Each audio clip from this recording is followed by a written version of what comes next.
नमस्कार दोस्तों, आज की वीडियो स्पोर्ट्स ट्रेनिंग पे आधारित है और स्पोर्ट्स ट्रेनिंग का पार्ट 9 वीडियो है जिसमें मैं 15 क्वेश्चन कवर करूंगा और अच्छे क्वेश्चन हैं। मैं जहां पर लगेगा कि आप लोग को उस क्वेश्चन के बारे में नॉलेज देना है तो उसका एक्सप्लेन करूंगा। आइए कंटिन्यू करते हैं। स्पोर्ट्स टैलेंट दिया है कि sport talent is understood to rest on, यानी कि स्पोर्ट टैलेंट की समझ जो होती है किस पे आधारित होती है। खेल टैलेंट यानी खेल जो टैलेंट होता है किस पे आधारित होता है, की समझ किस पे आधारित होती है।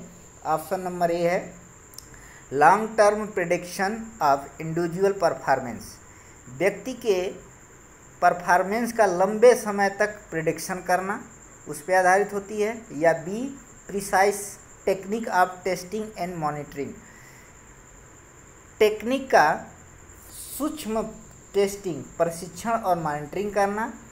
और सी है long term observation of young as well as mature athlete, young और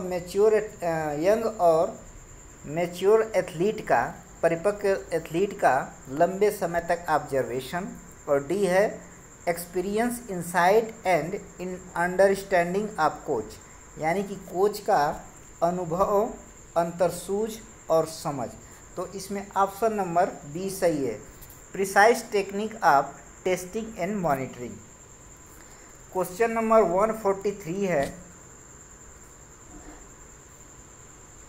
कि Since sports performance is a multidisciplinary phenomenon is need to be tackled by, कहा है कि स्पोर्ट्स परफॉर्मेंस एक बहु डिसिप्लिनरी तथ्य है, घटना है जिसको टैकल करने की ज़रूरत होती है। किसको? ऑप्शन नंबर ए है यूनिटरी अप्रोच। यूनिटरी के बारे में बता दें तो यूनिटरी को बोलते हैं संगठित पद्धति। और बी है सिंगल माइंडेड अप्रोच, एकल माइंडेड पद्धति। और सी है इंटरडिसिप्लिनरी अप्रोच, अंतरडिसिप्लिनरी पद्धति। और होलिस्टिक अप्रोच यानी पूर्णतावादी पद्धति। तो इसमें ऑप्शन नंबर डी सही है, होलिस्टिक अप्रोच। होलिस्टिक का मतलब कि जो जिस चीज़ से पूर्ण हो जाए उसी को बोलते हैं होलिस्टिक, संपूर्ण। तो संपूर्ण पद्धति के द्वारा ही स्पोर्ट्स परफॉर्मेंस की मल्टी डिसिप्लिनरी फिनोमिनन को हम पहचान करते हैं। क्वेश्चन नंबर 144 है the थ्राइल of all sports lies in, यानी कि सभी स्पोर्ट्स का रोमांच किसमें होता है। The थ्राइल of all sports lies in, यानी सभी स्पोर्ट्स, सभी खेलों का रोमांच किस में होता है, कंपटीशन में होता है या परफॉर्मेंस में होता है या विनिंग में होता है या पार्टिसिपेशन में होता है। तो ऑप्शन नंबर ए सही है, कंपटीशन। सभी स्पोर्ट्स का जो रोमांच होता है कंपटीशन में ही होता है। जब कंपटीशन होता है तभी रोमांच देखने को मिलता है। क्वेश्चन नंबर 145 है the physical skill required for martial sports like archery, throwing the javelin is learned through the ingenuity of the psyche and plasticity of our, कहा है कि मार्टियल स्पोर्ट्स यानी युद्ध से संबंधित स्पोर्ट्स जैसे आर्चरी हो गया। पहले के समय में लोग युद्ध करते थे, लड़ाई करते थे तो भाला, जेवलिन थ्रो, भाला फेंकते थे, आर्चरी धनुष से मारते थे। तो उसी के बारे में कहा है कि physical skill required for martial sports, यानी कि शारीरिक कौशल जो होता है मार्टियल स्पोर्ट, युद्ध संबंधित खेलों में जैसे आर्चरी हो गया, जेवलिन थ्रोइंग हो गया, वो मानसिक रूप से चालाकी यानी मानसिक रूप से चतुरता रूप से सीखी जा सकती है। कैसे सीखी जा सकती है? Option number a muscular system, और बी है बायोमैकेनिक्स ऑफ स्केलेटन, कंकाल तंत्र की बायोमैकेनिक्स। और सी है complex nervous system, nervous system की जटिलता, और डी है बॉडीज स्ट्रक्चरल अरेंजमेंट, जो बॉडी की संरचना है उसका अरेंजमेंट। तो ऑप्शन नंबर सी सही है, कॉम्प्लेक्स नर्वस सिस्टम।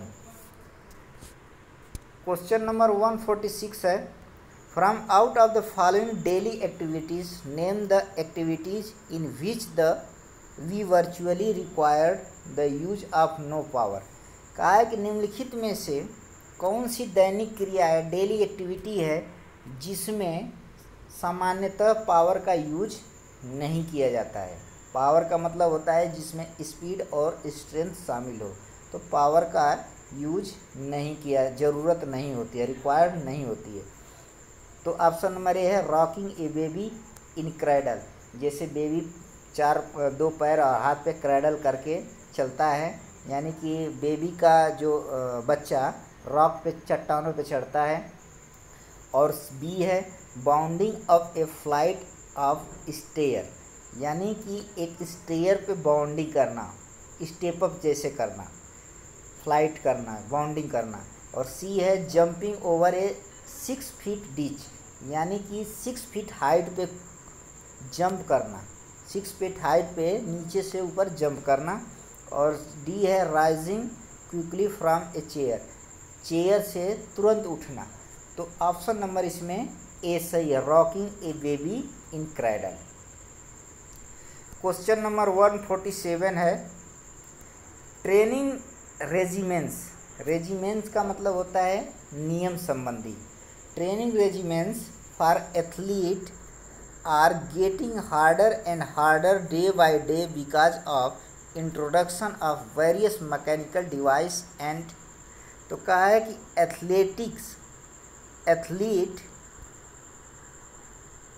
एथलीट दिन प्रतिदिन कठोर और कठोर प्रशिक्षण प्राप्त करते हैं, क्योंकि विभिन्न यांत्रिकी उपकरणों का परिचायक है। विभिन्न यांत्रिकी उपकरणों का परिचायक है। क्या परिचायक है? स्मार्टर न्यूट्रिशन,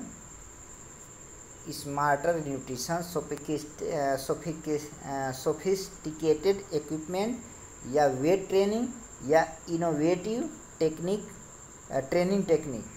तो ऑप्शन नंबर सी सही है, वेट ट्रेनिंग। क्वेश्चन नंबर 148 है, which of the following factor may not play any significant role in improvement in sports performance. कहा है कि निम्नलिखित में से कौन सा ऐसा कारक है जो महत्वपूर्ण रोल स्पोर्ट्स परफॉर्मेंस को बढ़ाने में नहीं निभा सकता। तो ऑप्शन नंबर ए है a greater understanding of biomechanics of sports movement, यानी कि स्पोर्ट्स मूवमेंट का एक विस्तृत लेवल पे, बड़े लेवल पे समझ। तो ये तो है कि जो भूमिका निभाती है। फिर बी है a better knowledge about human genetics, मानव आनुवंशिकता का अच्छा नॉलेज। और सी है advance in psychological support, psychology मनोवैज्ञानिक सपोर्ट के बारे में एडवांस जानकारी। और डी है better sports equipment and gear, sports उपकरण और अच्छे स्पोर्ट्स इक्विपमेंट और गियर। तो ऑप्शन नंबर बी सही है, a better knowledge about human genetics. ये हमारे स्पोर्ट्स परफॉर्मेंस में महत्वपूर्ण भूमिका नहीं निभाते। क्वेश्चन नंबर 149 है, as the competition draw near athlete begin to concentrate more and perfecting the, यानी कहा है कि अगर कंपटीशन नज़दीक हो तो एथलीट अपना कंसंट्रेशन, एकाग्रता अधिक से अधिक परफेक्ट रूप से प्रारंभ करता है। किस पे? Gross motor and athletic skill, बड़े लेवल पे मोटर और एथलेटिक कौशल पे। और बी है tactics and strategy tackling competition situation, यानी कि युक्ति और रणनीति कंपटीशन सिचुएशन से सामना करने की। और सी है technique of mental control and relaxation, मानसिक नियंत्रण और रिलैक्सेशन की टेक्निक।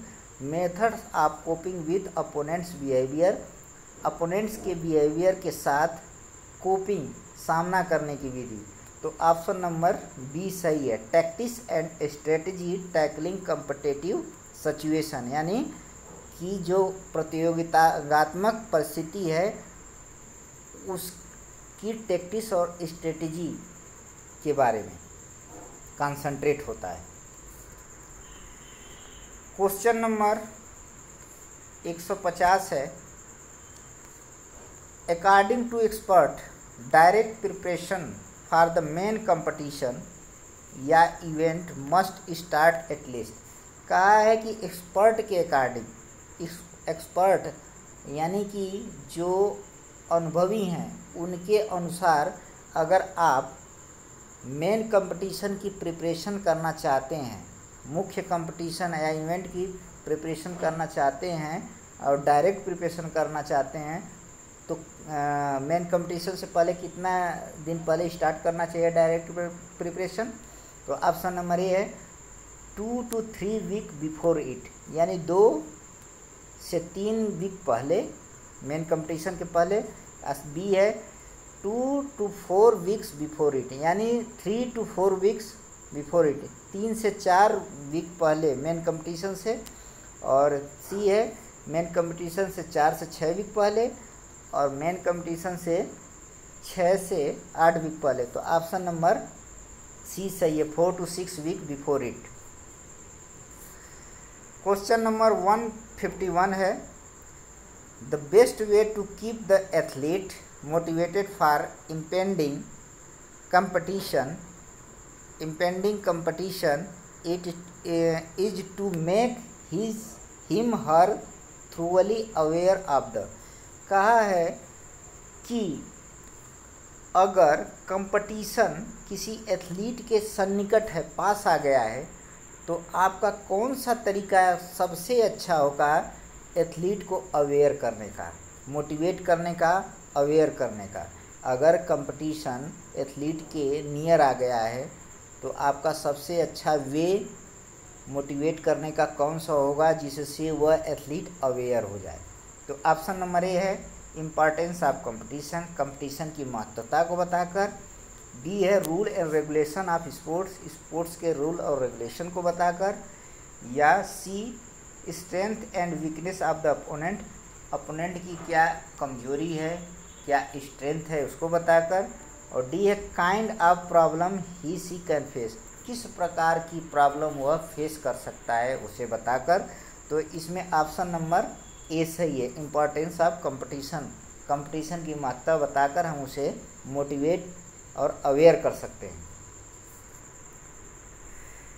क्वेश्चन नंबर 152 है, which of the following technique is no psycho regulation technique.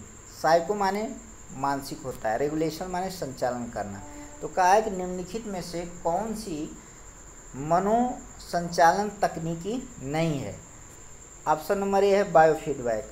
Biofeedback में बारे में बता दें कि बायोफीडबैक मेंटल माइंड और बॉडी टेक्निक है, माइंड और बॉडी टेक्निक। यह सुनकर और देखकर जो हमारे शरीर में हलचलें उत्पन्न होती है उस पर कंट्रोल किया जाता है, तो इसको बायोफीडबैक टेक्निक बोलते हैं। ऑप्शन नंबर बी है ऑटोजेनिक ट्रेनिंग। ऑटोजेनिक ट्रेनिंग एक रिलैक्सेशन टेक्निक होती है जिसमें एंग्जाइटी को रिड्यूस किया जाता है, सोशल एंग्जाइटी को, सामाजिक घबराहट को रिड्यूस किया जाता है इस टेक्निक के द्वारा। तो ये भी आपका साइको रेगुलेशन टेक्निक है। थॉट स्टॉपिंग, यानी कि कंपटीशन से पहले हमारे अंदर जो नेगेटिव थॉटिंग चल रही है, थिंकिंग चल रही है, उसको स्टॉप करना। और ऑप्शन नंबर डी है मोटर स्किल ट्रेनिंग, मूवमेंट कौशल प्रशिक्षण। तो यही सही है, यह साइको रेगुलेटर टेक्निक नहीं है। तो ऑप्शन नंबर डी सही है। क्वेश्चन नंबर 153 है, the effect of preparation for competition is 100-fold increase when training. कहा है कि जब प्रशिक्षण 100 टाइम हो तो, 100 टाइम हो तो प्रतियोगिता के लिए तैयार करने का प्रभाव गुना बढ़ जाता है। जब प्रशिक्षण 100 टाइम हो तो प्रतियोगिता के लिए तैयार करने का प्रभाव कितने गुना बढ़ जाता है। ऑप्शन नंबर ए है get harder a harder when competition draw near, यानी कि जब कंपटीशन नियर हो तो कठोर से कठोर प्राप्त करना। और बी है stimulate the competition condition and demand, competition की परिस्थिति और मांग का स्टिमुलस। तो ऑप्शन नंबर बी सही है। क्वेश्चन नंबर 154 है in which of the following situation is an athlete endurance strength manifest, यानी कि निम्नलिखित में से कौन सा परिस्थिति है जो एथलीट की स्ट्रेंथ एंड एंडुरेंस पे आधारित होती है। निम्नलिखित में से कौन सी एक ऐसी परिस्थिति है जो एथलीट के एंडुरेंस स्ट्रेंथ पे आधारित होती है। तो ऑप्शन नंबर ए है pushing A wall hard with hand, कठोर हाथों के साथ वॉल को पुश करना, दीवार को धक्का देना। बी है लिफ्टिंग द मैक्सिमम वेट, अधिक मैक्सिमम वेट को उठाना। और सी है maintaining a set amount of force for longer period of time, लंबे समय तक एक अमाउंट ऑफ फोर्स, एक फोर्स की मात्रा को मेंटेन करके रखना। और डी है increasing force when movement has begun, जब मूवमेंट प्रारंभ हो गया हो तो फोर्स को बढ़ाना। तो ऑप्शन नंबर सी सही है, maintaining a set amount of force for longer period of time. Option number C सही है। क्वेश्चन नंबर 155 है buildup competition are also known by the name of, buildup competition को किस नाम से जानते हैं। तो स्टिमुलेट कंपटीशन, उद्दीप्त प्रतियोगिता। और बी है प्रिंसिपल कंपटीशन, मतलब मुख्य प्रतियोगिता। और मेजर कंपटीशन महत्वपूर्ण प्रतियोगिता। और ट्रेनिंग कंपटीशन प्रशिक्षण प्रतियोगिता। तो ऑप्शन नंबर डी सही है। ये क्वेश्चन आ चुका है, प्रशिक्षण प्रतियोगिता। बुल्डअप कंपटीशन के बारे में बता दें कि बुल्डअप कंपटीशन वो कंपटीशन होता है जो ट्रेनिंग के दौरान बनाया जाता है और इसमें कंपटीशन सिचुएशन को क्रिएट किया जाता है ताकि वही सिचुएशन जो हमारे कंपटीशन में आने वाली है उसी की तरह सिचुएशन क्रिएट करके ट्रेनिंग दी जाती है, तो उसको बोलते हैं बिल्डअप कंपटीशन।